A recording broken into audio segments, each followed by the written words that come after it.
예수님의 7가지 표적 중에서 마지막 7번째 표적인 죽은 나사로를 살리신 표적에 대한 말씀입니다. 우리가 주일 학교를 다닐 때에 많이 들었던 나사로야 나오너라 그러면 나사로가 붕대를 칭칭 감고 나오는 그 그림, 그 장면이 오늘 본문의 표적입니다.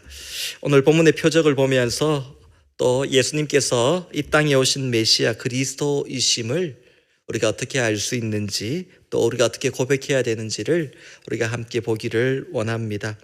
예수님의 표적을 이해할 때 지난 시간에 중요한 것이 언제 그 표적을 행했는가, 시간도 참 중요하다, 그 말씀을 했습니다. 예수님은 십자가를 지시기 전에 3년 동안 공생애라고 하죠.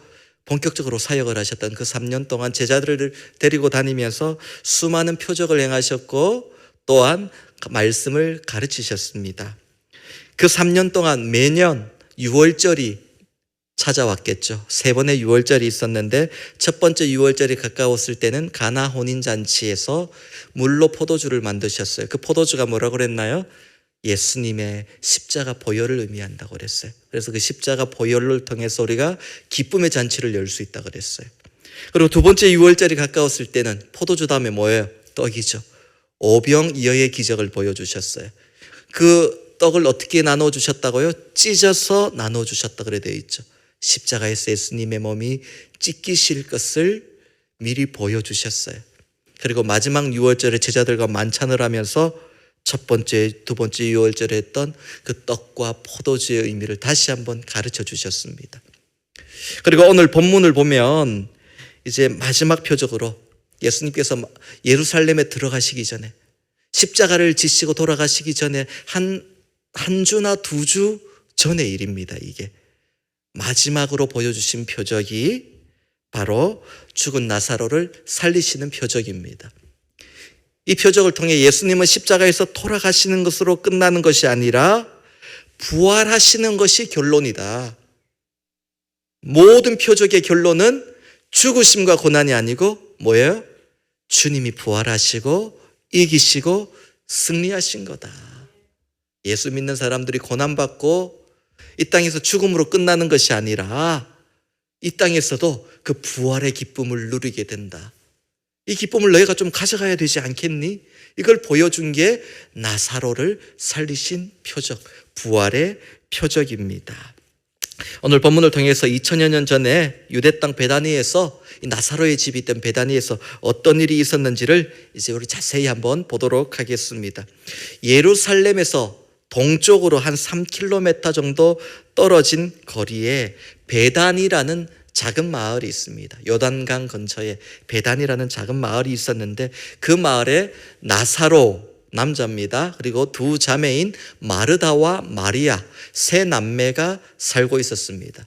아마 부모님은 일찍 세상을 떠난 것 같고 남자인 이 나사로가 가장이 되어서, 중심이 되어서 마르다와 마리아 세 남매가 함께 살고 있었습니다. 그러던 중에 예수님을 만나게 되었고 예수님을 깊이 알게 되었고 깊은 교제를 나누는 특별한 믿음의 가정이 됩니다.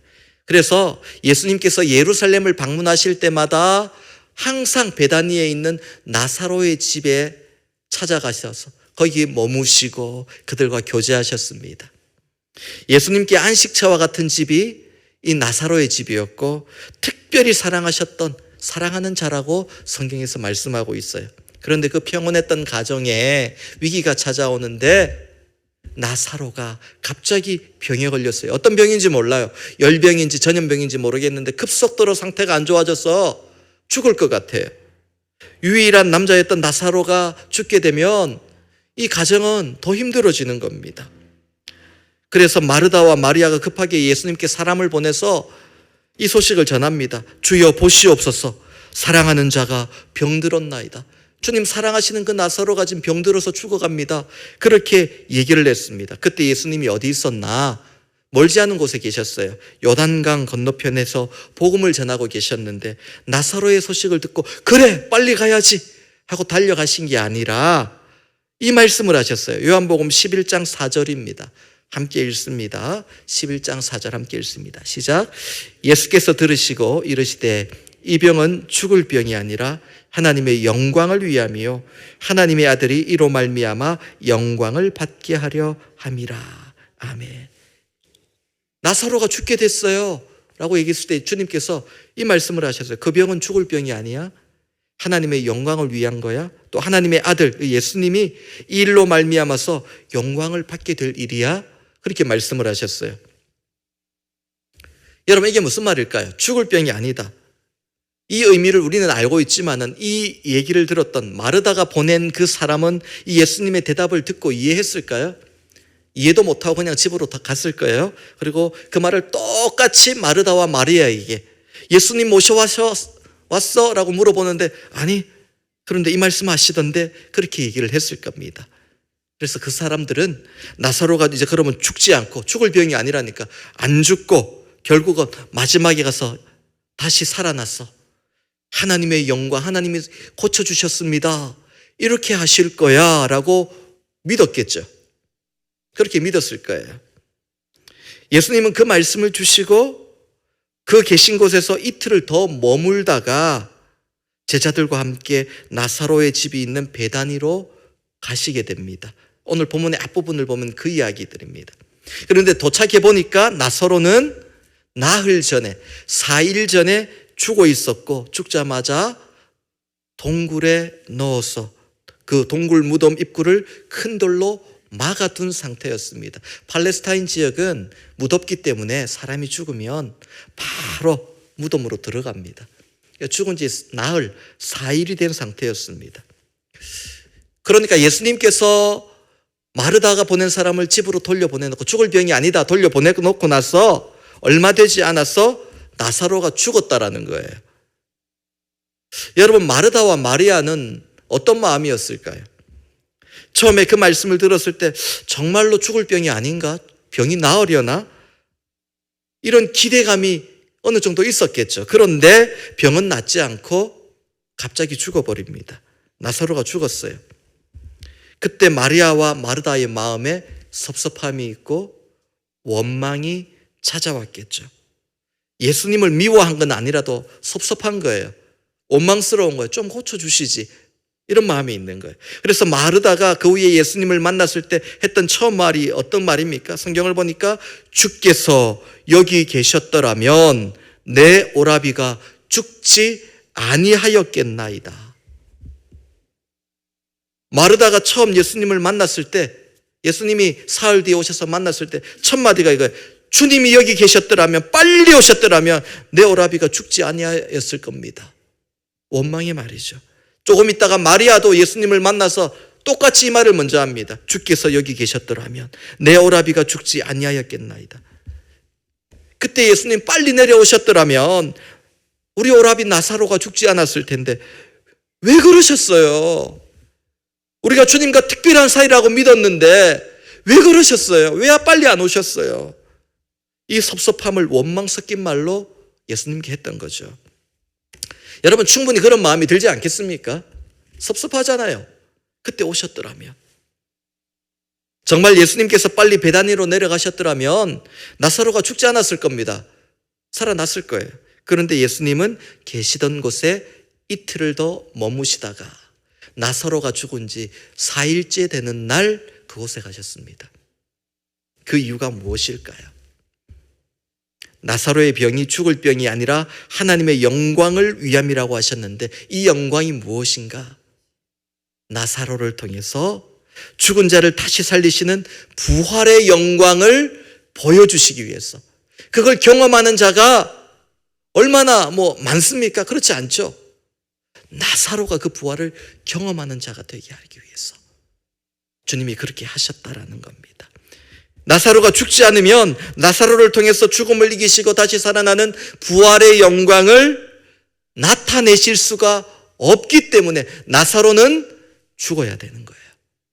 그래서 예수님께서 나사로가 죽을 때까지 기다렸다가 이틀이 지난 뒤에 제자들에게 나사로가 지금 깊이 잠들었다, 그렇게 말씀을 하시고 제자들과 함께 움직이신 거예요. 나사로가 눈을 감을 때까지 기다리셨던 거죠. 그러면 예수님은 왜 나사로가 죽은 지 사흘째 되는 날에 베다니로 내려가셨을까? 이것도 궁금하죠. 거기에도 이유가 있습니다. 여러분, 전혀 성경적이지도 않은 것들을 유대인들이 많이 믿습니다. 예수님이 오시기 전에 유대인들이 성경, 율법 그러는데 자세히 보면 성경적이지 않은 것도 미신도 참 많이 믿었거든요. 그들이 믿었던 죽음과 영혼에 대한 이상한 미신이 있었습니다. 그게 뭐냐면 사람이 죽으면 영혼이 밖으로 나와서 그 몸을 떠나지 않고 3일 동안 그 주위를 떠돈다고 맴도는 거예요. 맴돌다가 여차하면은 다시 그 몸에 들어가서 다시 살아나려고 한다. 그렇게 믿었어요. 유대인들이 그 당시에 다 그렇게 믿었어요. 하지만 넷째 날이 되면 몸이 너무 많이 부패하고 썩어서 다시 그 몸에 들어가도 살아날 수 없기 때문에 넷째 날이 되면은 그 영혼이 완전히 떠나버린다. 멀리 가버린다. 다시 돌아오지 않는다. 이렇게 믿었거든요. 예수님께서 그걸 아셨어요. 만약에 예수님께서 나사로가 죽은 지 하루나 이틀 만에 나사로를 살려주셨더라면 예수님을 못마땅해 하는 유대인들이 그거 예수님 살린 거 아니야. 영혼이 막 떠돌다가 갑자기 쑥 들어가서 스스로 살아난 거야. 이렇게 얘기할 걸 예수님이 아셨어요. 그래서 사흘을 기다리셨습니다. 그래서 사흘째 되던 날에 이 사흘은 유대인들에게 다시는 살아날 수 없다. 완전히 죽었다라고 도장 찍는 날입니다. 그래서 사흘째 되는 날에 모든 사람들이 나사로는 이제 살아날 수 없다 라고 말하던 그 날에 예수님이 가셔서 나사로를 살려주신 겁니다. 여러분, 우리가 이 모습을 보면서 우리가 원하는 시간이 있고 하나님이 원하는 시간이 있구나. 이걸 깨닫게 됩니다.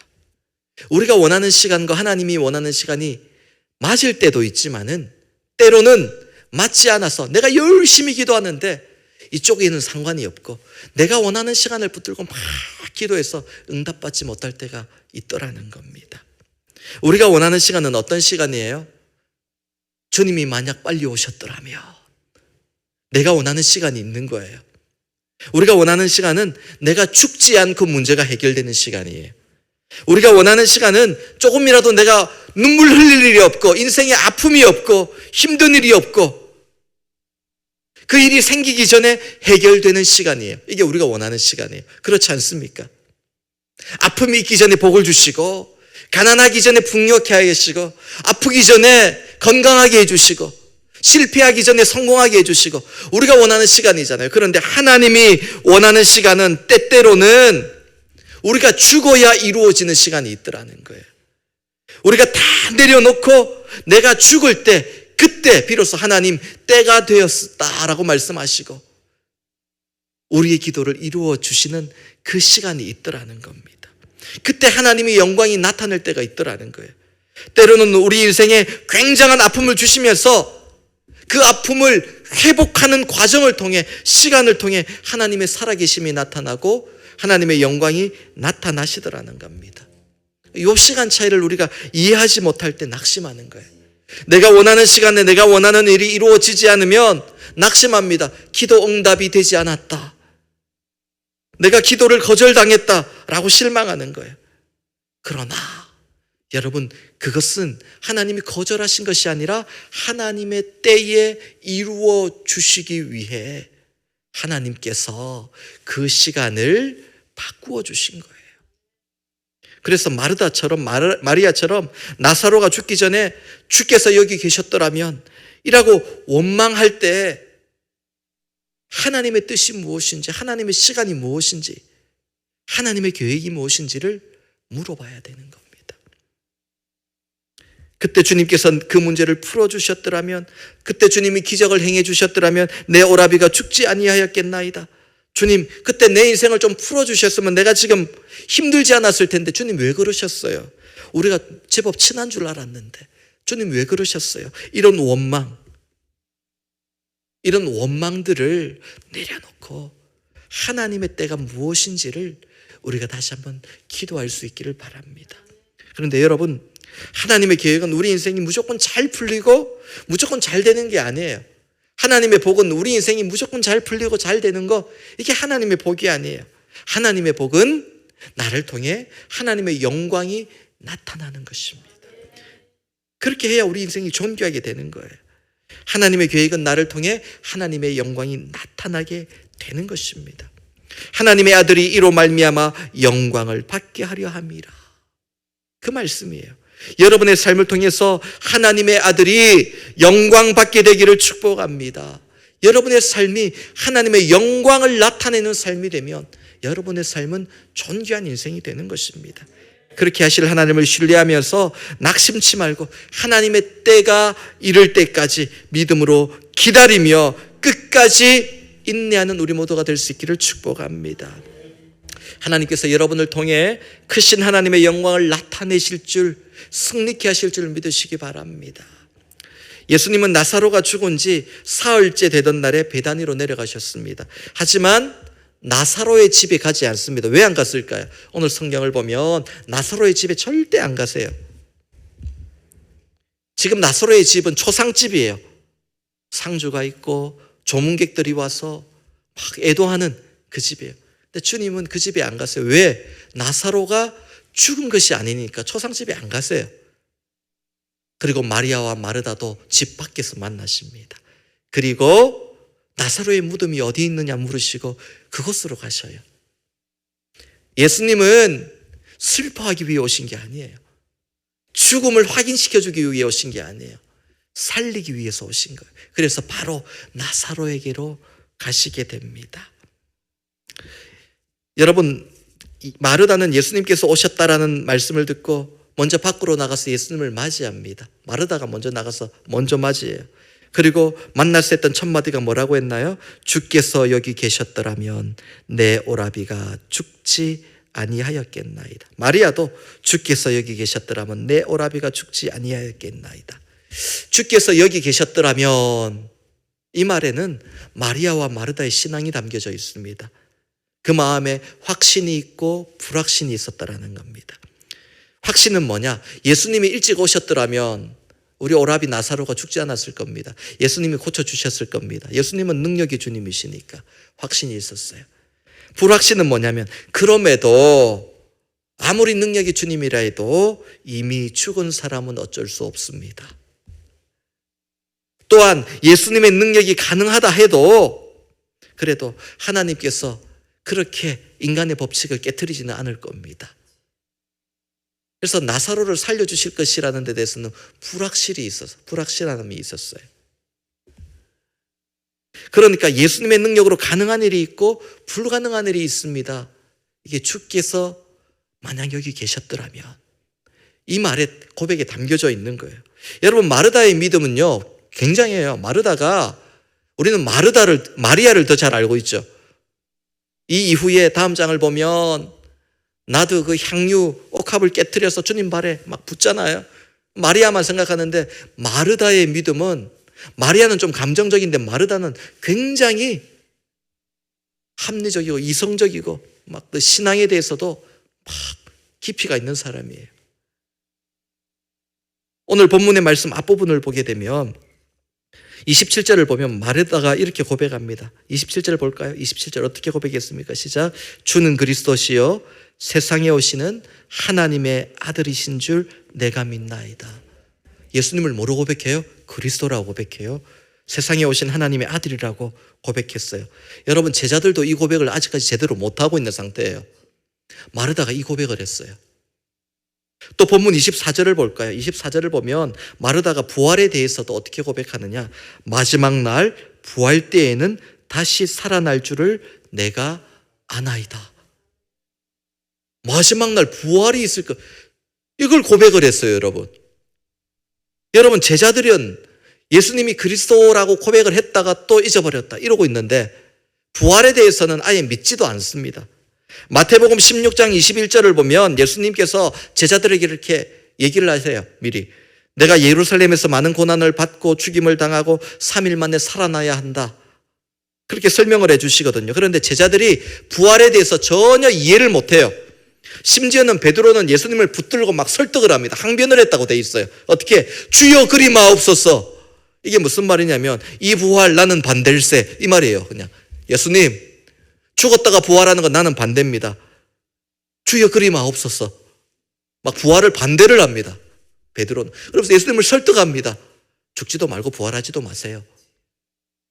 그런데 마르다는 주님이 부활하실 것을 고백했어요. 굉장한 믿음이죠, 여러분. 12제자보다 더 믿음이 좋은 것 같아요, 지금. 그런 마르다인데, 그런데도 이미 죽은 나사로는 믿음의 경계가 있더라는 거예요. 믿음이 아무리 좋은 사람도 그 끝에는 믿음의 경계가 있더라는 거예요. 믿음으로 불가능한 게 있습니다. 이 고백을 하더라는 거예요. 주님은 그게 좀 답답한 거예요. 예수님의 능력은 고칠 수 있는데 살릴 수는 없습니다. 이 고백을 하는 거예요. 그것이 마르다가 정해놓은 믿음의 한계였습니다. 여러분, 마가복음 9장 23절에 예수님께서 제자들에게 하신 말씀이 있어요. 우리 함께 읽어볼까요? 마가복음 9장 23절입니다. 함께 읽습니다. 시작. 할 수 있거든이 무슨 말이냐? 믿는 자에게는 능히 하지 못할 일이 없느니라. 여러분 믿으십니까? 아멘입니까? 믿는 자에게는 능히 하지 못할 일이 없느니라. 주님이 밤낮 이 말씀을 가르쳐도 제자들은 깨닫지를 못하는 거예요. 믿음 좋은 이 마르다도 믿으면 능력이 나타나지만 그럼에도 하지 못하는 일이 있더라라고 생각하는 겁니다. 여러분, 우리가 믿는다고 하면서 자꾸 가능한 일과 불가능한 일을 정해놓습니다. 그렇지 않습니까? 어떤 기준으로 가능한 것과 불가능한 것을 정해놓을까요? 믿음이 기준이 아니라 내가 아는 지식, 내가 아는 경험으로 이건 가능하다, 이건 불가능하다 정해놓고 결론 내려놓고 불가능하다 결론 내린 일은 기도조차 하지 않습니다. 우리가 기도하는 것들은 다 우리 생각으로 가능하다라고 생각하는 것들일 겁니다. 어쩌면 저도 있어요. 목사면은 믿음으로 다 된다고 생각을 하겠지. 만약에 누가 와가지고 저한테 목사님 다음 주에 여기 한 1000명이 와서 앉아 있을 겁니다. 그렇게 하면은 에이 불가능한 일을 이렇게 하겠죠. 제 경험과 제 생각으로는 불가능하다 말하겠죠. 그러나 때로는 하나님이 하시면 하시는 거잖아요. 하나님이 하시면 하시는 거예요. 목사인 저도 믿음으로 가능한 게 있고 불가능한 일이 있다라고 정해놓을 때가 많더라는 거예요. 그런데 하나님께서 이걸 허물라는 거예요. 믿음의 역사는 능히 하지 못할 일이 없느니라. 이게 믿음의 기도의 결과라는 것을 말씀하시는 겁니다. 여러분, 나의 기도하는 것보다 더욱 응답하실 하나님, 나의 생각하는 것보다 더욱 이루시는 하나님, 여러분 더욱 응답하시고 더욱 이루신다는 게 뭐예요? 나는 가능하다라고 생각하는 것만 붙들고 기도해서 응답받는 것이 아니라 불가능하다라고 여겼던 것까지도 하나님이 더 이루어 주신다라는 거 아닙니까? 이게 믿음의 기도입니다.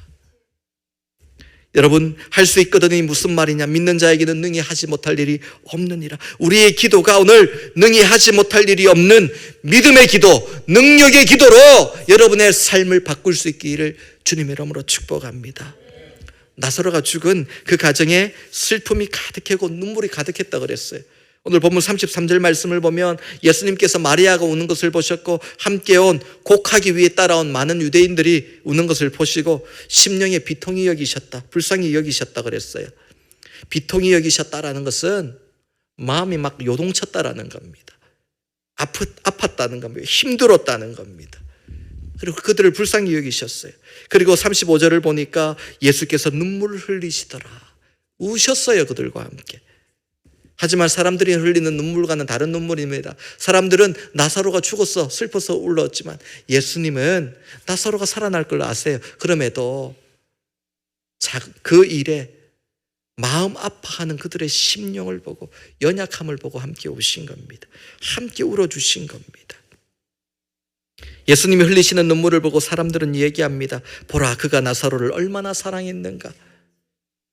자기들은 그냥 곡하는 사람들은 그냥 근성으로 형식적으로 울었는데 주님은 정말 얼마나 사랑했으면 저렇게 울어. 자기 일처럼 저렇게 울어. 그렇게 얘기했더라는 겁니다. 여러분, 참 위로가 필요하고 위로가 메마른 세상 아닙니까? 행복하게 사는 가정이 이 땅에 얼마나 되겠습니까? 가끔 아이들 동화 읽어주면은 예전에 다 동화의 결말은 그거잖아요. 왕자와 공주 어려움을 이겨내고 마지막에 왕자와 공주는 그 후로도 행복하게 살았습니다. 동화의 결말이잖아요. 여러분, 이런 일들이 세상에 있습니까? 그거 2탄 나오면은 그 후에 부부싸움한 얘기 나올 거고, 그죠? 막 집안에 돈 때문에 싸우고 자식 때문에 싸우고 성격 때문에 싸우고, 왕자와 공주는 성격 때문에 매일 힘들었습니다, 이렇게 나오지 않겠습니까? 세상 살다 보면 다 힘들어요, 그죠? 위로가 참 필요한데 나도 위로받지 못하는데 누구를 위로해 주겠어요? 위로가 참 필요한 세상인 것 같아요. 내 말에 공감하는 사람 별로 없어요. 내 힘든 얘기 끝까지 들어주고 앉아있는 사람 드물어요. 힘들어요. 이런저런 얘기하면 결론만 얘기하라 그럽니다. 이런 세상에 살고 있지 않습니까? 그런데 우리 주님은 어때요? 끝까지 들어주시는 분이에요. 위로의 주님이에요. 우리와 함께 울어주시는 분이더라는 겁니다. 여러분, 우리가 언제 위로를 얻습니까? 누군가 내 마음을 알아줄 때 위로를 얻죠. 내 얘기를 들어줄 때 위로를 얻습니다. 그런데요, 저는 그렇더라고요. 같이 울어주면 더 위로가 되더라고요. 내가 힘들고 어려울 때 막 내 마음을 알아주고 등을 두드려주고 위로해주는 사람 힘이 되죠. 그런데 그냥 같이 울어주면, 말없이 울어주면 그게 진짜 위로가 되더라고요. 그게 위로더라고요. 주님은 우리를 그냥 위로하시는 분이 아니라 울어주시는 분. 사람들이 보면 얼마나 그를 사랑했길래 저렇게 울어 라고 말할 정도로 주님은 우리를 위해 울어주시는 분이더라, 그런 겁니다. 여러분, 교회는 어떤 곳인가요? 아버지의 집입니다. 여러분, 주일마다 교회 온다는 것은 친정집에 오는 거 아닙니까? 하나님이 우리 아버지면 친정집에 오는 거예요. 친정집에 오면 좀 편하게 있어도 돼요. 속을 좀 드러내도 돼요. 막 울어도 누가 뭐라 안 해요. 힘든 일이 있으면은 친정집에 와서 울지 어디 가서 울겠습니까? 아버지 앞에 와서 울고, 그때 아버지는 사랑하는 딸을 붙들어 주시고 사랑하는 아들을 안아주시고 같이 울어주시는 겁니다. 그게 친정집의 매력 아닙니까?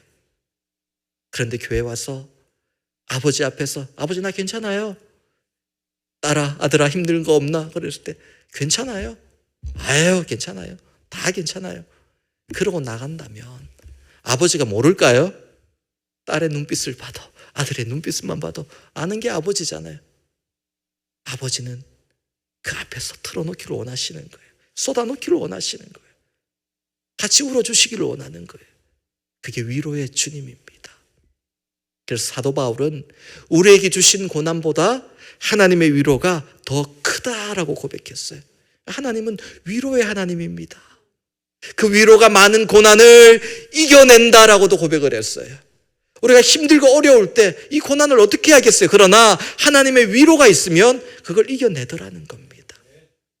그래서 그 교회에 오면 여러분 가장 먼저 해야 될 게 위로받는 거예요. 내 마음이 위로받는 거예요. 그걸 느끼고 돌아가야 아버지를 만나고 돌아간 증거가 되는 것입니다. 여러분, 교회에서 마음껏 우시기 바랍니다. 아버지 품에 안겨서 함께 우시기 바랍니다. 주님은 그렇게 그들과 함께 오셨습니다. 또 심령의 비통이 여기셨다라는 것은 그들이 절망하고 우는 모습에 대해서 안타까워하셨다, 분노하셨다. 주님이 오셨는데 주님의 능력을 믿지 못하고 저렇게 연약한 모습을 보는 걸 보면서 주님이 안타까워하셨다. 다 포기하고 끝났다라고 울고 있는 모습을 보고 주님이 화가 나셨다, 안타까워하셨다. 이게 비통했다라는 단어에 담겨 있는 뜻입니다. 여러분, 오늘 우리가 내 인생은 할 수 없습니다, 끝났습니다, 낙심하고 절망하고 슬피 울고 있을 때 예수님은 비통히 여기시면서 마음 아파하시고 안타까워하신다는 겁니다. 여러분, 주님 앞에 나와서 할 수 없어요, 끝났어요가 아니라 주님 다시 일으켜 세워주옵소서, 다시 달려가게 하여 주옵소서 기도할 수 있기를 바랍니다.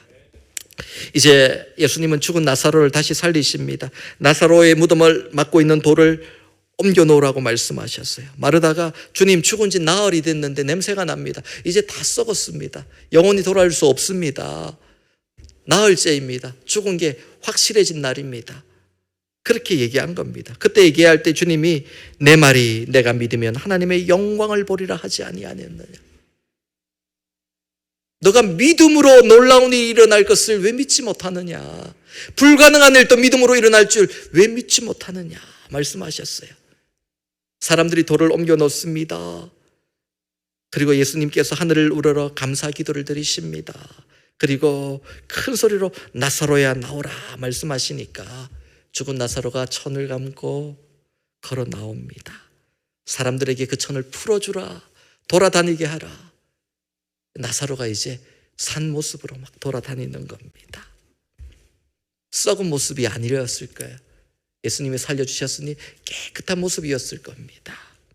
그렇게 나사로가 살아나고 그 다음 장인 요한복음 12장을 보면 예수님과 함께 먹고 마시며 교제하는 장면이 나옵니다. 주님과 함께 먹고 마십니다. 여러분, 예수님께서 죽은 나사로를 통해서 보여주신 이 표적, 그 의미는 무엇일까요? 오늘 본문 앞부분에 나와 있는데 우리 마지막으로 함께 읽을 텐데 예수님께서 부활이요 생명이시라. 나는 부활이요 생명이라. 이 생명은 영원히 죽지 않는 것. 부활은 영원히 죽지 않는 생명을 의미하는 겁니다. 나에게 영원히 죽지 않는 부활의 능력, 생명이 있다. 이걸 보여주신 거예요. 내가 바로 그리스도다라는 것을 보여주신 겁니다. 수많은 표적들 중에 마지막 표적은 고치는 표적이 아닙니다. 앞에서는 무언가를 만들어내시고 고치시는 표적인데 마지막 표적은 살리시는 표적. 이게 결론이에요, 여러분. 여러분 인생에 많은 어려움이 있어도 결론은 살리시는 부활의 능력이다. 그게 그리스도께서 우리에게 주시는 은혜다라고 말씀하시는 겁니다. 오늘 주신 말씀을 다시 한번 여러분 마음에 깊이 새기시기 바랍니다. 부활의 표적은 좋지만 내가 죽는 것, 내가 아픈 것, 내가 힘든 것은 싫습니다 라고 말하는 사람들이 있습니다. 그러나 그 인생의 모든 연약함과 아픔을 통해서 주님의 부활의 능력이 임하고 우리는 그 하나님의 영광을 나타내게 되는 것입니다. 여러분, 예수님께서 죽은 자를 다시 살리시는 부활의 표적. 저는 오늘 본문을 묵상하면서 이 생각을 해봤어요. 부활의 표적을 마지막 표적이잖아요. 십자가 지시기 전에 마지막 표적이에요. 십자가 지시기 한두 주 전에 하셨던 거니까 이 표적을 행하실 때 그 대상을 누구로 삼을까? 예수님의 마음에 떠오른 첫 번째 사람이 나사로였습니다, 여러분. 근데 그 나사로가 누구였나? 예수님이 제일 사랑하시던 사람이었어요. 우리는 사랑하는 사람에게 왜 이렇게 아프게 하냐? 힘들게 하나? 고난을 주냐? 원망이 들 때가 있지만 예수님은 가장 사랑하는 사람이 이 부활의 영광을 나타내는 존귀한 사람이 되기를 원하셨어요. 나사로를 사랑하셔서 나사로에게 마지막 7번째 표적의 영광을 누리게 하신 겁니다.